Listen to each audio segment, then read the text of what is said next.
चला तर आपण खेळ बघणार आहोत. चला डोके चालवा. यामध्ये मी यावरती तुम्हाला 9 शब्द लिहिले, ते सर्व तुम्हाला वाचता येतात.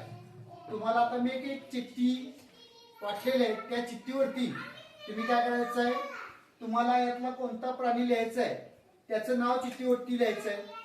यानंतर काय होणार आहे, हा जो सार्थक आहे ती चिठ्ठी तुम्ही मला इथे दाखवायची आहे. यानंतर काय होणार आहे, सार्थक ते नाव तुम्हाला सांगणार आहे. ठीक आहे, बघा खेळ समजला. सार्थक कसं डोकं चालतो बघा, आणि तुम्हाला ते डोकं काय करायचं आहे, त्याचं डोकं ओळखायचं पण आहे. चला पहिल्या नंबरला येत आहे हा दिग्विजय. आता दिग्विजयचा शब्द सार्थकला माहित नाही, तो शब्द काय आहे मला माहित आहे.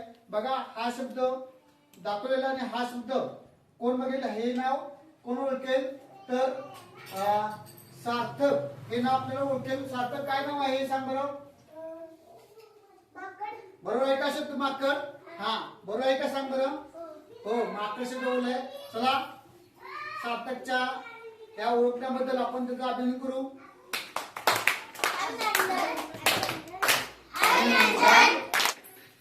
शब्द वापरायचा नाही. हा प्रगतीला चिठ्ठी आणलेली आहे. प्रगतीची चिठ्ठी.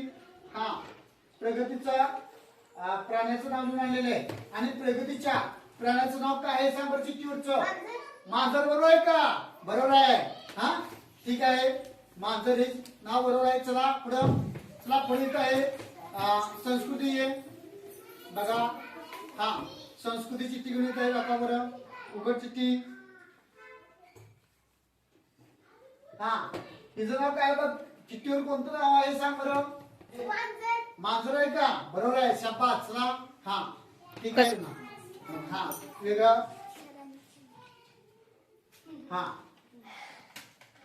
हा हा कोण आहे, हा आहे समीर. आणि समीरनं कोणतं नाव लिहिलंय वाच बरं. माकड. बरोबर आहे का? सांग सांग. हा